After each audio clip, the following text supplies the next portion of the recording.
ارے تلوار کیوں نہیں نکالتے؟ دنیا میں اس وقت میرے امام سے زیادہ افضل، ارفع اور اعلیٰ کوئی نہیں، اور مصطفیٰ کے جانشین اس وقت میرے امام ہی تھے۔ تو جب جانشین کی موجودگی میں نانا جان کی شریعت پر حملہ ہوگا تو جانشین اس کو کیسے برداشت کر پائے گا؟ اس لیے میرے امام نے لڑا اور لڑ کر کے دنیا کو بتا دیا کہ سنو، باطل کے خلاف آواز بلند کرنے میں کبھی بھی گریز مت کرنا، اس لیے کہ باطل کا سپورٹ کرنا یہ یزیدیت ہے، اور باطل کے خلاف چڑھ کر کے بولنا یہ حسینیت ہے۔ یہی حسینیت ہے۔ اب آئیے ذرا ذہن کو قریب کیجئے، میں آپ کو اختیارات حسین بتاتا ہوں۔ آج سوشل میڈیا کا دور ہے، ہر بندہ سوشل میڈیا سے جڑا ہوا ہے، ہر بندہ یوٹیوب یونیورسٹی کا طالب علم بنا ہوا ہے، اور یوٹیوب میں ہر ایرا گیرا نتھو خیرا اٹھتا ہے اور اٹھ کر کے امام حسین کی ذات پر کبھی حملہ کرتا ہے، کبھی حضرت مولا علی کی ساکھ پہ حملہ کرتا ہے، کبھی حضرت ابو بکر صدیق کی ذات پہ حملہ کرتا ہے، اور کہتا ہے کہ حسین بے اختیار تھے، حسین کے پاس کوئی اختیار نہیں تھا، اس لیے کہ اگر اختیار ہوتا تو اپنی نگاہوں کے سامنے میں اپنے بیٹوں کی قربانی کون دیتا ہے؟ اختیار ہوتا تو 22,000 کا لشکر امام حسین کے لیے زیادہ کیسے ہو گیا تھا؟ اگر اختیار ہوتا تو کربلا میں امام حسین کا گھر پورا پیاسا کیوں تھا؟ آئیے میں بتاتا ہوں، میرے امام پیاسے تھے کہ نہیں تھے، اور میرے امام کے پاس اختیار تھا کہ نہیں تھا؟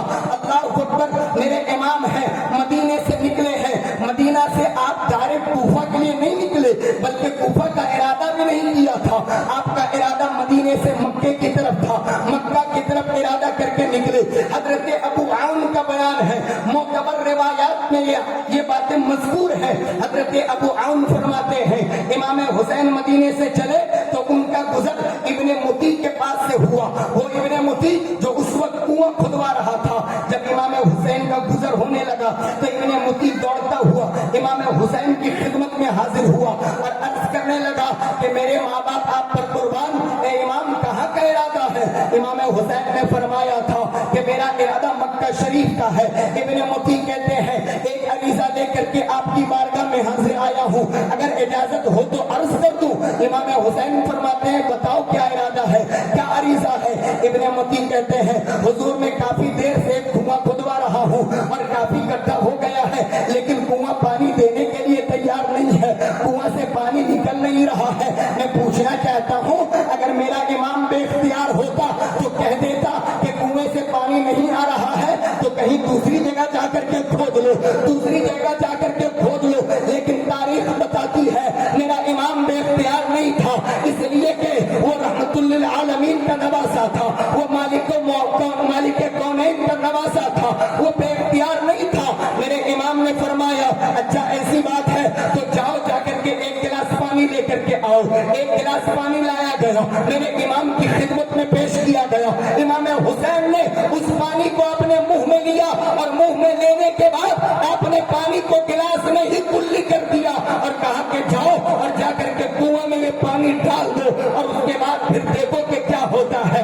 اللہ اکبر، ابن متی کا بیان ہے، آپ فرماتے ہیں میں پانی لے کر کے آیا، امام کی خدمت میں حاضر ہوا، امام حسین نے کلی کر دیا اور کہا کہ جاؤ ڈالو۔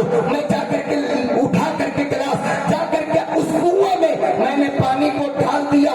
ابھی تک جو کنواں پانی دینے کے لیے تیار نہیں تھا، جیسے ہی میں نے حسین کے کلی کیے ہوئے پانی کو اس میں ڈالا ہے اور پانی زمین تک پہنچا ہے کہ زمین نے پانی دینا شروع کر دیا، کنواں ابال مار کر کے پانی دینے لگا اور اتنا پانی دیا کہ ادھر جتنے کنویں تھے سب سے زیادہ پانی اس کنویں میں تھا اور جتنا پانی تھا سب سے زیادہ میٹھا اسی کنویں کا تھا۔ نعرہ تکبیر، نعرہ رسالت، سجدہ زین کانفرنس، مسجد اعلی حضرت، نعرہ تکبیر، زندہ باد زندہ باد۔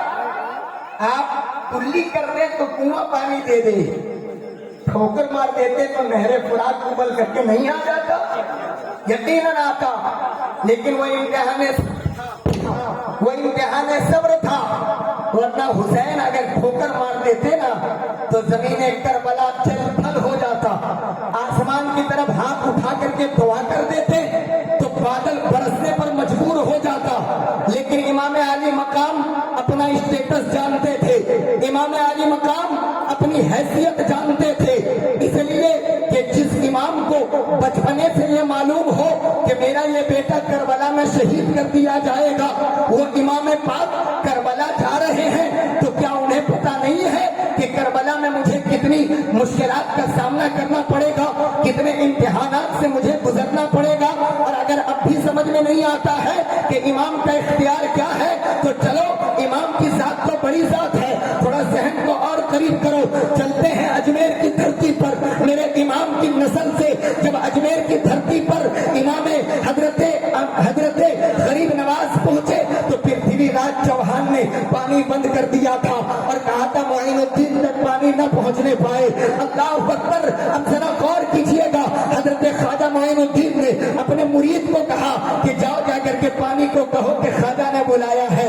اے میرے دوستو، میں کہتا ہوں پانی دو طریقے سے آتا ہے، ایک یا تو بھیجنے والے کے بھیجنے سے آتا ہے یا پھر بلانے والے کے بلانے سے آتا ہے، اور بھیجنے والی ذات صرف اللہ کی ہے۔ وہ اللہ جب اشارہ کر دیتا ہے پانی برس جاتا ہے، اور بلانے والا اللہ نے کسی کو بنایا ہے، جس کی زبان میں وہ تاثیر رکھی ہے، تو وہ اشارہ کر دے تو پانی دوڑتا ہوا جو ان کے خدمت میں حاضر آ جاتا ہے، پانی خود سے چل کر کے نہیں آتا۔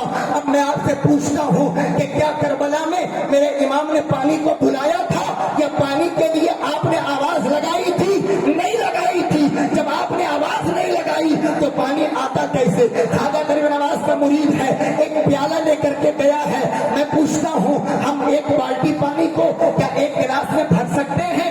آپ کا جواب ہوگا نہیں، اس لیے کہ بالٹی بڑی ہوتی ہے، گلاس چھوٹا ہوتا ہے۔ لیکن واہ معین الدین، تیری عظمت کو سلام، تیری کرامت کو سلام کہ تو نے پورے انا ساگر کو ایک کٹورے میں سمیٹ دیا، اور جب مرید لے کر کے آپ کی بارگاہ میں آیا تو حضرت خواجہ نے کہا تھا اے لوگوں سنو، یہ صرف معین الدین کی کرامت نہیں ہے بلکہ تجھے معین الدین بتانا چاہتا ہے کہ جب 800 سال کے بعد معین الدین کا یہ پاور ہے تو کربلا میں حسین کا کیا پاور؟ واہ واہ واہ واہ واہ! زندہ باد، زندہ باد، ماشاء اللہ، زندہ باد، زندہ باد۔ امام عالی مقام اختیار والے تھے، اور کیا اختیار تھا! اللہ اکبر! لوگ کہتے ہیں امام پیاسے تھے،